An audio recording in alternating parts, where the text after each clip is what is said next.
नाज़रीन, शेख अकबर मोहिउद्दीन इब्न अरबी के नाम से तो आप सब वाकिफ़ हैं। वो अपनी रूहानियत और इल्म तसव्वुफ़ की वजह से मकबूल हुए।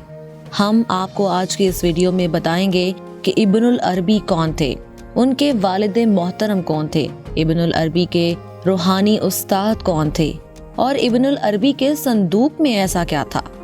इस्लामी दुनिया में तसव्वुफ़ को मुतारिफ करवा कर मुसलमानों को एक नई तर्ज से सोचने पर मजबूर करने वाले मोहिउद्दीन मोहम्मद इब्न अरबी के बारे में वो बातें जो आप पहले नहीं जानते, और इसी से जुड़ी मज़ीद मालूमात जानने के लिए इस वीडियो को आखिर तक ज़रूर देखें।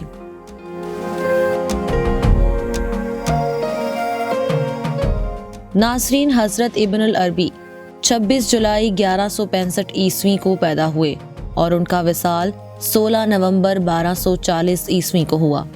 उनका इस्म गिरामी मोहम्मद बिन अली बिन मोहम्मद बिन अहमद बिन अब्दुल्ला अल ताई हातमी अल मुर्सी है और इन्हीं इलाकों में उन्हें इब्नुल अरबी के नाम से जाना जाता है। जनाब शेख हज़रत इब्नुल अरबी की ज़िंदगी पर बहुत से तारीख दानों ने और उलमा ने बहुत सी किताबें लिखी। शेख अकबर मोहिउद्दीन इब्नुल अरबी का जिद्द-ए-आला हातिमताई अरब कबीला बनु तै के सरदार थे और अपनी सखावत की वजह से बहुत मशहूर थे। उंदलस में मुसलमानों की हुकूमत कायम होने के बाद आप अपने ख़ानदान के साथ वहाँ जा बसे, जहाँ आपका शुमार मुमलिकत के बावकार ख़ानदानों में होता था। इब्नुल अरबी के दादा अल-शेख मोहम्मद उंदलस के काजी थे और आपके वालिद गिरामी अल-शेख अली बिन मोहम्मद रियासत के वजीर थे। आप फ़िक़्ह और हदीस के बहुत बड़े इमाम थे। शेख इब्नुल अरबी के वालिद तसव्वुफ़ के सिलसिला कादरिया से ताल्लुक़ रखते थे। शेख अकबर मोहिउद्दीन इब्नुल अरबी अपने वालिद गिरामी की वफ़ात का वाक़या यूँ बयान करते हैं। उन्होंने कहा कि मेरे वालिद ने अपनी वफ़ात से 15 रोज़ कबल बताया कि उनका सफ़र आखिरत करीब है और वह बुध के दिन अपने खालिक हकीकी से जा मिलेंगे, और बिल्कुल ऐसा ही हुआ। हालांकि सख्त बीमारी के बावजूद आप टेक लगाए बगैर उठकर बैठ गए, मुझे करीब बुलाया और फरमाने लगे, बेटे आज मेरा इस जहां से रुखसत और हज़रत हक से वासिल होने का वक्त आ गया है। उस पर मैंने फरमाया, ए अब्बा जान, अल्लाह रब्बुल इज़्ज़त आपका ये सफ़र आसान और मुलाकात आसान करे। इस पर वो बहुत खुश हुए और फरमाया, अल्लाह तुम्हें जज़ाए खैर अता फरमाए, और हर वो चीज़ जो मैं तुझे कहते हुए सुनता था और मैं उसे नहीं जानता था और उसमें बाज़ का मैं इनकार भी करता था, अब मैं उसका मुशाहिदा कर रहा हूँ। फिर उनकी पेशानी पर एक सफ़ेदी ज़ाहिर हुई जो उनके जिस्म के रंग के बरक्स थी, और ये कोई बीमारी नहीं थी।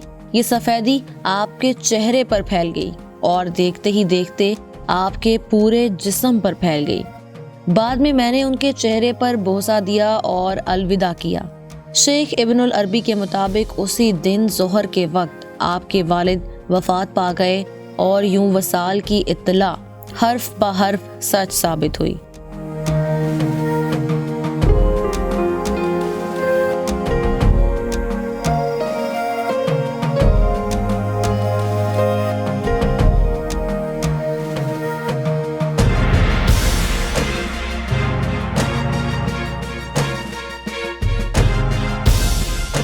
नाज़रीन, इब्नुल अरबी रूहानियत और तसव्वुफ़ की दुनिया में शेख अकबर के लक़ब से मशहूर हुए।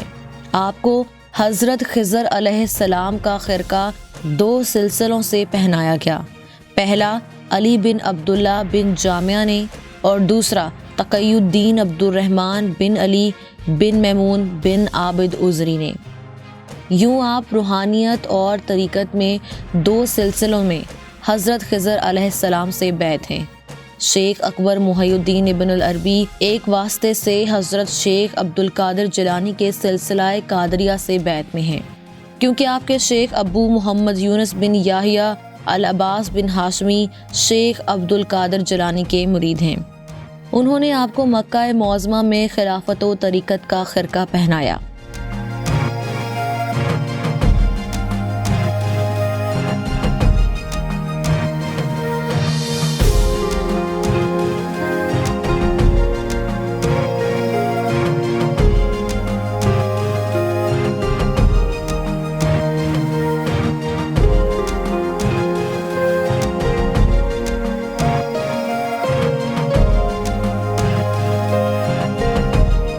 ناظرین اب کچھ بات کر لیتے ہیں ڈرامہ سیریل درلس ارطغرل میں شیخ ابن العربی کے پاس موجود صندوق کے حوالے سے کہ اس میں ایسی کون سی امانتیں تھیں جس کے پیچھے صلیبی ہاتھ دھو کر پڑے ہوئے تھے۔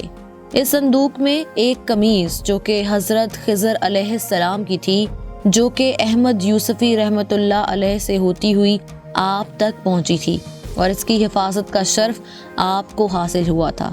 ابن العربی سے یہ قمیص ارطغرل غازی تک پہنچی، لیکن اس کرتے کے بارے میں خاص بات یہ ہے کہ خلافت عثمانیہ کا جو بھی سلطان اس قمیص کو پہن کر جہاد پر گیا، فتح اس کا مقدر بنی۔ فاتح قسطنطنیہ سلطان محمد فاتح نے بھی یہ قمیص پہن کر سفر کا آغاز کیا تھا، اور آپ صلی اللہ علیہ وآلہ وسلم کی حدیث کے مطابق قسطنطنیہ یعنی استنبول فتح کیا۔ حضرت شیخ اکبر محی الدین ابن العربی ارطغرل غازی کے روحانی استاد تھے۔ ارطغرل غازی آپ کی بہت عزت کرتے تھے۔ حضرت شیخ ابن العربی جانتے تھے کہ اس نوجوان کے ہاتھوں امت مسلمہ کی تقدیر لکھی ہوئی ہے، اور یہ امت مسلمہ کے لیے ابھرتا ہوا ایک ستارہ ہوگا۔ شیخ ابن العربی نے کئی مواقعوں پر ارطغرل کی روحانی طور پر بھی مدد کی۔ شیخ ابن العربی کا تاریخ عثمانیہ کی بنیاد میں بہت اہم کردار ہے۔ اس کے علاوہ شیخ ابن العربی نے بہت سی کتابیں بھی لکھیں، جن میں الفتوحات المکیہ اور کسوس الحکم پاکستان میں ابن العربی فاؤنڈیشن کی جانب سے اردو زبان میں ٹرانسلیٹ کی جا چکی ہیں۔ ناظرین ابن العربی 16 جولائی 1240 کو اس دنیا فانی سے کوچ کر گئے، اور انہیں دمشق میں سپرد خاک کیا گیا۔ ابن العربی نے اسلامی دنیا کے لیے بہت جد و جہد کی، جس کی وجہ سے آپ کو شیخ اکبر کا لقب دیا گیا۔ ناظرین اگر ہماری یہ آج کی ویڈیو آپ کو پسند آئی ہے تو اسے لائک کریں، شیئر کریں اور کمنٹ بھی کریں، اور ہمارے چینل کو سبسکرائب کرنا نہ بھولیں تاکہ آپ کو مزید ایسی معلوماتی ویڈیوز ملتی رہیں۔